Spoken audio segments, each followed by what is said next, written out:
韓国人って反日ですか？よく聞かれます。皆さんの周りに韓国人増えてますよね。でも本人に聞いても本音なんて言ってくれるわけがないです。正直な話します。嘘はつきません。28年間生きてきて、僕一人の場合はこうだったという情報共有を5つに分けてお伝えします。まず、反日とは何を定義するのか、学校で反日はあったのか、社会で反日は見たのか、周りに反日はいるのか、僕は反日をどう思うのかの話です。まず一つ目、そもそも反日とは何を指すのかっていう話、言葉の定義をはっきりしたいと思います。この動画で扱う反日というのは、反日本国ではなく、反日本人を指す言葉にしたいと思っております。具体的には、歴史認識や外交政策の対立、そのものではなく、国家間の問題を一般の日本人個人へ権益や敵意にすり替えて、すり込む行為、日本人という属性だけでバカにする。日本の文化、言語、生活様式をバカにする。日本人と仲良くする人をバカにすることだと定義したいと思います。ここからが本題です。2番目、学校教育で反日本人はあったのかっていう話です。僕自身の学校教育の中で日本人や日本文化を嫌えと教えられた記憶はありません。構図は日本という国家、韓国という国家対国家でした。現代を生きる日本人個人に対する感情的な評価や敵意が持ち込まれることは僕の経験としてはありませんでした。日本人を嫌いなさい。日本文化に触れてはいけない。日本人と仲良くするのは問題だ。僕の場合はこのような言葉を学校で聞いたことがありません。だからクラスの中にはアニメが好きな子もいましたし、僕は高校の時に日本旅行を一人で行ってましたが、誰にも何も言われていません。日本留学を準備すると言った時にも誰も何も言われておりません。もちろんですよ。これは僕個人の経験の話なので、どの教師に当たるかによって経験が異なります。極端的な教師がいるっていうのは事実だと思います。小学生に日本沈めというポスターを書かせた教師がいます。まだ時代によっての反日感情というのは違うと思います。今の学校の話というのは2010年代の話です。確かに1980年代あたりは反日本人の教育まであったかもしれません。そもそも韓国は1998年まで日本文化が禁止されていたほどです。歴史教育を話をしますね。教科書というのを韓国政府が作ったもので、韓国政府が主張しているものを教えています。皆さんも同じはずです。日本政府が主張するものを学んでいるはずだと思います。1910年から1945年までの韓国の話はします。必ず学んでいます。併合に至る経緯、運動家の存在、当時の抵抗についてはかなり詳しく扱われます。で、歴史を解釈する方向性というのは日韓で異なっています。代表的な例はですね、韓国併合です。これは1910年時点で違法か合法かという論争が日本と韓国であります。日本政府はこう解釈しています。日本は合法的な手続きを踏んで韓国を併合した。韓国政府はこう解釈しています。日本は不法的な行為により韓国を併合した。ここで話したいのは合法か違法かの話、歴史学的な論争ではなくて解釈が違ってますよというものです。それだけです。ここから完全に僕の個人的な考えを話したいと思います。なぜ日本と韓国は歴史認識がこんなにも違うのか。僕は歴史とは誰がどの基準でどの立場で語るかによって扱う素材も論理も変わってくると思っています。同じ出来事でも自国と他国では読み方が異なると思います。例えば僕の人生を歴史として話してそれを考えてみましょう。僕は日本留学に来て日本にずっと住ませていただきたいと思っています。僕の歴史というのは日本が好きだから日本に来て住んでいるです。一方、韓国にいるある韓国人は別の価値観を持っていてこう解釈するかもしれない。パク君は韓国でモテないし、ソウル大学も行けないし、サムスンも入れない。だから日本に逃げた。彼らが定義する僕の歴史というのは韓国から逃げた失敗者です。言いたいのはこのように同じ人生、同じ素材を見てもどう考えるかによって価値観、内容がもう違ってくるっていう話をしたかったです。だから日本と韓国で歴史認識が違うというのはその主体、価値観、論理の立て方が違っていると結果も違うように出てくるというふうに思っております。もう一回強調しますが、ここでは日本が合ってる、韓国が合ってる、そういった話ではありません。で、3番目の話、社会で反日は存在していたのかっていう話をしたいと思います。結論から言うと、常に存在していたわけではないですが、数年に一度、特定の条件が重なると強い空気として立ち上がることはあったというのが実感として持っています。3つ紹介します。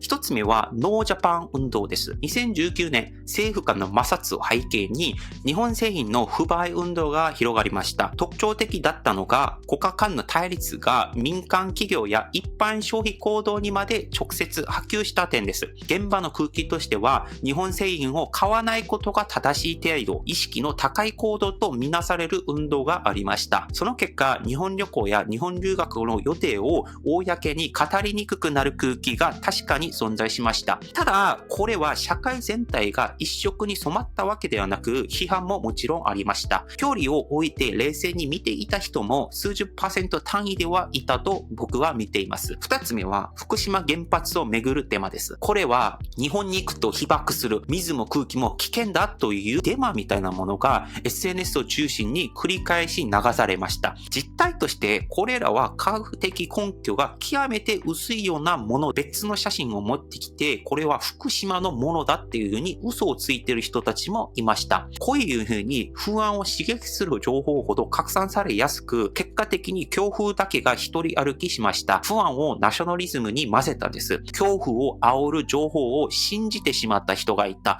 それで日本旅行を諦める人がいた。日本人に対して被爆されたみたいな見方をする人がいたっていうのが当時の一部の人たちに起きたものです。3つ目はですね、反日ということで稼ぐ人々の存在です。これは最近よくある政治家とか一部メディアとか YouTuber、インフルエンサーですね。ここでは相手が嫌いな感情を煽れば煽るほど再生回数や支持率が上がるということですね。このように怒りとか恐怖というのは拡散されて、それが商品化までされたとも言えると思います。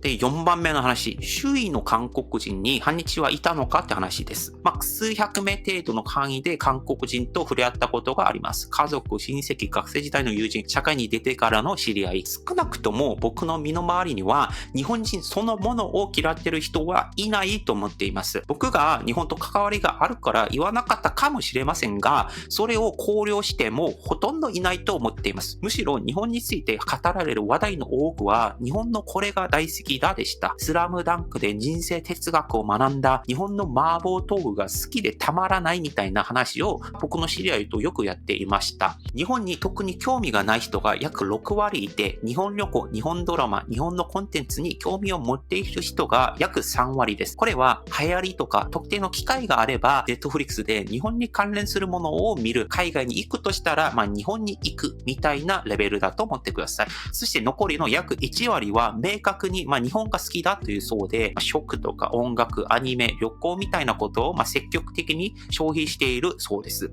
ここまでが僕の経験談でした。ちなみにですが、社会レベルで、統計ベースで見るとどうなるかって話しておきますね。2025年、韓国、日本、アメリカ3国の共同調査によると、韓国人が日本という国に対する好印象は何%ですかという結果で、日本という国に対する好印象は 52.4% です。悪い印象は 37.1% です。これは歴史認識とはまた別の話で、日本という国、その日本人とか全部合わせた日本に対する好印象です。もちろん統計も間違っていることが多いから参考までにしてください。で、最後5番目。僕は反日をどう考えているのか、本当に個人の正直な考えを述べていきます。日本と韓国という国関係としては、利害を調整しながら付き合うパートナーだと思っております。僕個人的に問題だと思っているのは、対立が起きること自体ではなくて、その怒りとか不満をどこに向けるのかの話だと思っております。他の判断とか政治家の発信食い違いというのを民間人にまでまとめて敵視化する。これが僕は痛い問題だと思っております。例えばですよ、最近日中関係も緊張しているじゃないですか。ですが、それを理由に怒りを持った中国人が日本人学校を襲っていいわけではないというふうに思っております。これは、例えば反日の方であれば、反日本国の感情というのを韓国旅行に来た日本人にぶつけるというのはやめてほしいというふうに思っております。これは逆の場合も一緒で、韓国が嫌いだから日本に来た韓国に対して、嫌がらせをするということも、よろしくはないというふうに思思っております。で、最後に正直なお願いを語って終わりにしようと思います。僕は韓国も日本も大好きです。僕は韓国人として日本に来て数えきれないほどの日本人に救われました。僕にバイクが全損された事故が起きた時に、日本で一人で鬱になり育った僕を助けたのは日本人でした。なんかあれば言ってね、すぐ駆けつけるからと言ってくれましたし、その日本人のお兄さんと年越しも一緒にして鍋パーティーもしましたし、野球チームの日本人の皆さんと一緒に初詣もしました。